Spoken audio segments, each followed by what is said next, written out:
It's a great honor.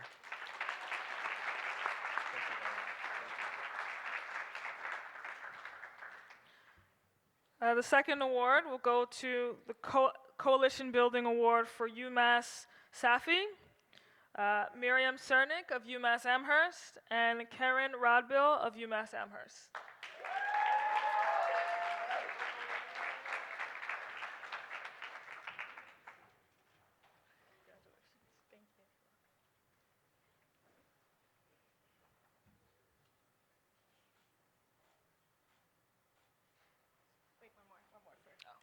To send to my mother.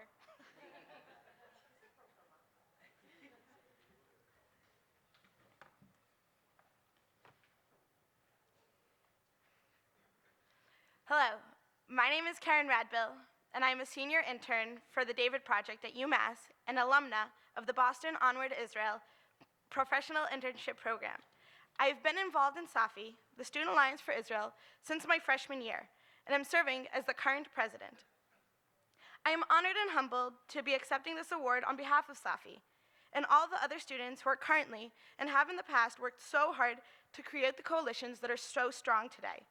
One of my favorite coalitions that I've been working on since my freshman year is one with the Catholic communities on campus. In the past, together we have held Shabbat dinners, a pancake brunch that raised almost $2,000 for a combined cause, and together shown support for other religious groups on campus. This past winter, I was able to explore a country that I've known and loved for so long with peers who have only heard ancient stories passed down from the Bible. Because of this experience, one of my best friends will be completing a semester abroad in Jerusalem this upcoming fall. Coalition building on my campus is one of the most important pillars of my organization. Although having events where different students come each time is fun, it is important for us as leaders to foster deep connections with a select few. These connections are the ones that will have an outward rippling effect across our campuses. Over time, these coalitions became relationships. When we do events in the campus center, board members of the Student Government Association and the Christian communities intentionally stop by, take time out of their day to come participate and promote our events. And when the Latino group, shout out to Danny, hosts the largest event on their calendar, you bet that Safi was in the front row cheering on our friends. Throughout my work reaching out to so many different students, I've really come to an understanding of why it is that I love the state of Israel so much. Sharing my personal narrative, as I have learned from my staff at the David Project, is not only beneficial to those I'm engaging with, but also an unwavering reminder as to why I do the work that I love so much. Thank you so much for this honor.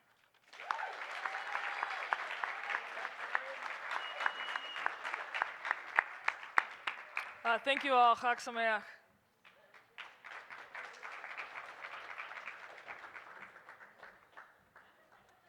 Thank you, Chloe.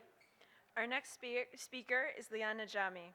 Liana Jami grew up in a liberal Muslim family, attended a Christian high school, and volunteers at a Jewish community center in her hometown of Haifa, Israel. She is an advocate for the concept of shared existence and is currently a Tom Lantos Humanity in Action Fellow at the U.S. Congress. She works in the office of Senator Brian Schatz, a Democrat from Hawaii.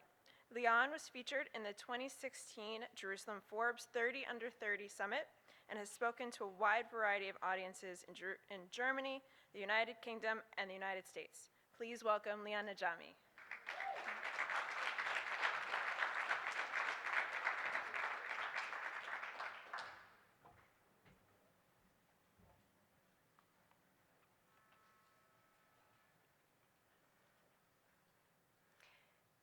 If the mountain could not come to Muhammad, Muhammad will go to the mountain.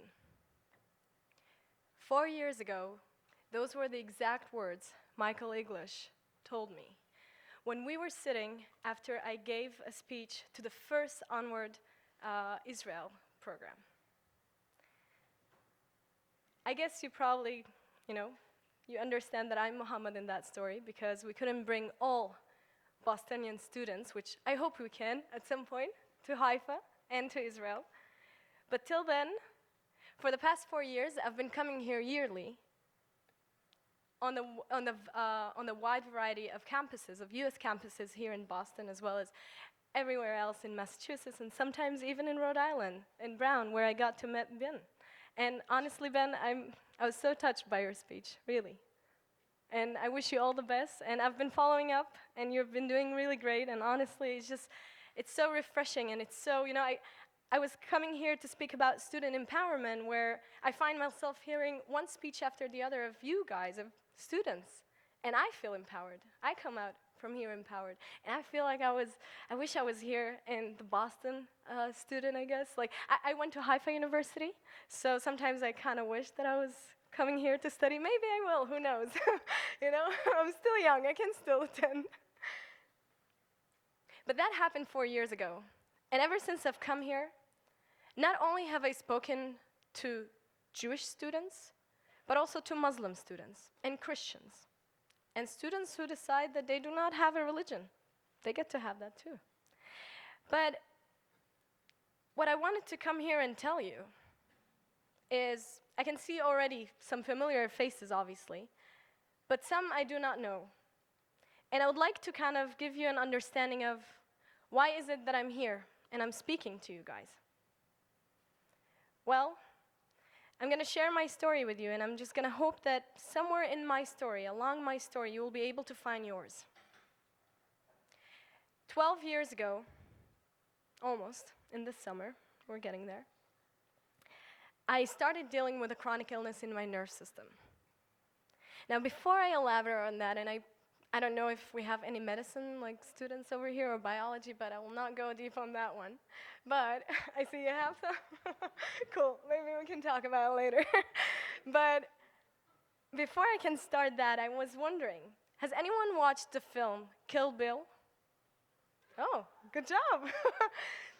So in Kill Bill 2, there was a there was a scene over there of Beatrix Kiddo, or Emma Truman, basically, trying to wiggle her toes. Now, to all of you who did not watch the movie, I think, yeah, I think you can try to, see the scene. But what I'm trying to say, and why I'm sharing this scene with you guys, and girls, obviously, is because when she's trying to wiggle that toe, that is what I go through every single day. I try to wiggle my toes, but I can't, for the past few years.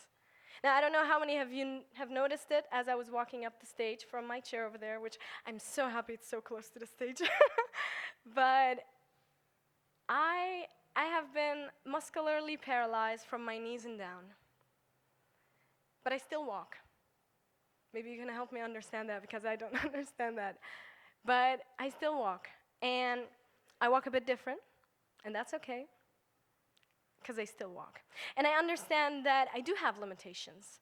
Limitations that are basically embodied every single morning when I wake up, not knowing which muscle is going to be the next muscle I'm not going to be able to move. But I'm okay with that. When I think about it, about this illness and what it made out of me, who I've become because of it, it is a part of me. I'm not going to ignore it. I'm not going to regret it. But it makes me understand something. And that is, I would have had an easier life if I were normal, if I could walk normal, if I could run. I used to play soccer, honestly, so that's sometimes, I want to go back and run, but still. But if I were normal, I would have had an easier life. But it would not be me, not the Leanne that is standing right here in front of you. And I kind of like being me right now, And I think that's way better than liking the idea of being someone else. Someone who, to be honest, I have neither the ability, the option of being, nor the ability to fully imagine. And I don't want to imagine. But why I'm sharing this story here with you guys, and girls again, is that it taught me a huge lesson when I was 12 years old. Because when I was 12, that 12-year-old that used to play soccer, used to dance, that was taken away from me. And I could have easily crawled back into my bed, put the blanket on, and cried, and been frustrated and depressed. I could have easily done that. And nobody would have judged me, because they would have understood. But I didn't do that. I started volunteering. And I know that volunteering is supposed to be altruistic, but for some reason with me, it was completely egoistic. Because as I was helping someone, I was actually helping myself. I helped myself feeling better, feeling useful. And slowly but surely, I realized that I was not playing the victim. I was not playing the victim of my circumstances, of my limitations. I was not. And I'm happy I did not. Now, how does that have to do with Israel? As Jenny has already mentioned, I come from a variety of backgrounds. But I'm definitely a part of 4 minority groups in Israel. I am an Arab. I am a woman, which, honestly, I have to admit, I do not understand how come we're marginalized and a minority, because we're like practically half, if not more. And we gave, not me personally, others over here, the moms, I respect you. You gave birth to the other half. So how is it that we're the minority? I don't know yet. But we have those 2 minority groups. And then the third one would be the fact that I am an Arab and that I come from a Muslim family. And being a part, or as I like to call it, I don't like to call it disability, I like to call it different ability. So those 4 minority groups, again, same scenario. I could have easily said, with anything in my life, oh, in Israel, I'm an Arab, they're never gonna give me this job, they're never gonna get me this, I could have played the victim very easily. But because of my experience with my illness, I did not. And I've seen it over here, and I'm so happy and glad to be able to be around all of you guys and girls, students who have chosen not to simply be another student on campus, but be an advocate. The whole startup issues, the coalitions as well, honestly, guys, I'm so proud of you. So, to me, it is inspiring to be among you. Now, I am here with all of you, as I imagine, to come and celebrate Israel. And I proudly say that I am an Israeli citizen, that I am Israeli everywhere I go. You have no idea how many Uber drivers in Washington, D.C. understand that there is 25% of minority groups, of non-Jews inside of Israel. I've been talking nonstop about it. I was a bit shocked, to be honest, that people didn't know, but it was nice. It was nice talking to Iranians, it was nice talking to Pakistani people, and just explain to them that, yeah, I'm actually a Muslim, because when I tell them, Alhamdulillah or Bismillah, and they're like, oh, you know Arabic. I was like, of course, I'm an Arab. And they're like, but you said you come from Israel. And I say, yes, we have 25% non-Jews inside of Israel. So I really don't think the list is long, and it can go on and on about why should we celebrate Israel. But the most important is why you should support and celebrate Israel. Why should I support and celebrate Israel? It is because that despite all those circumstances that I may not have, honestly, I'm honest with you, I have family in Arabic countries neighboring us. I do not think that I would have been who I am now if it wasn't for that. And at the same time, in terms of public speaking that I've been doing in the past few years, in the 4 years, that would have happened if it wasn't for the first time I met with the Onward group, and then I met Michael, and then came here, and then I met Matt, who was absolutely adorable to welcome me. When I came here, I was like 18, first time in America, and he was there waiting for me, so I don't get lost. Thank you for that. I've never really thanked you, so. And if it's Matt Leibovich as well, which I love and adore. And I've recently also got to know Cheryl. And at this point, I already feel a part of a family over here. I really do. And I hope that all of you who have already engaged in one way or another with the CJP already feel that you are a part of a family. Because that's really what it is. I always say that Israel is just like one big family, to be honest. You know, it's so easy to chat about your life with a stranger as you're waiting in a queue. And as I'm doing it here a lot, I find myself doing it a lot in DC. People look at me strangely, like, who are you? Like, why are you talking to me? But they seem to understand it, so I'm happy about it. But besides that, one thing that I really want to express, and I guess also kind of show my appreciation to CJP, because every time I tell people, oh, I'm going on a tour to Boston, and I explain I'm about to be bringing a different perspective of Israel to the international media, a different perspective from a non-Jew to living in a Jewish state. They ask me, who's bringing you to give those speeches? And then I explain, it's the CJP. They're like, what does it stand for? And I'm like, Combined Jewish Philanthropies. And they're like, but you're not Jewish. And that is correct. But that is what I like. It's that diversity of speakers. It's actually paying attention, and I respect you really for that, of paying attention to also the 25% that happen to live in Israel. I did not choose to live in Israel. I was born there. But I embrace it. And I'm happy that I'm able to share that experience with everyone. So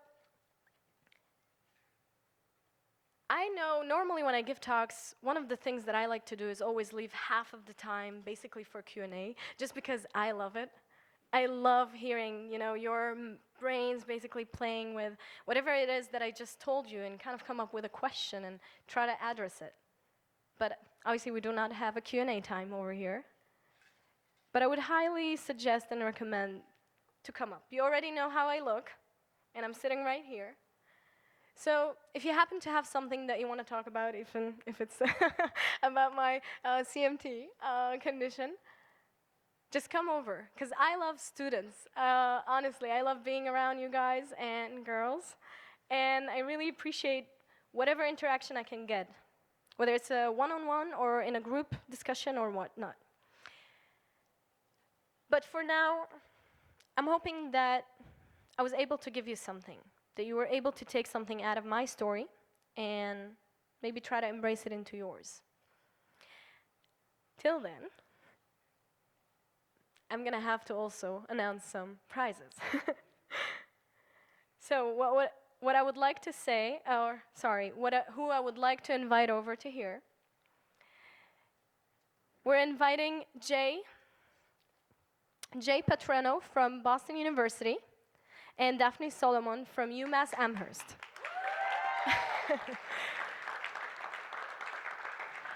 I'm inviting them to accept the Interfaith Israel Mission Award by the David Project. With the David Project, excuse me.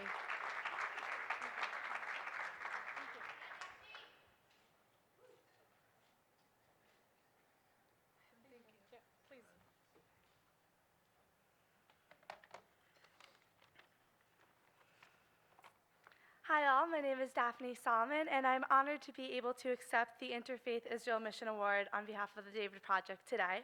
My interfaith journey actually started here at BU at the David Project's annual Relationship Building Institute. At RBI, the Relationship Building Institute, I met a student from UCF, and he began telling me about an event he organized called Salam Shalom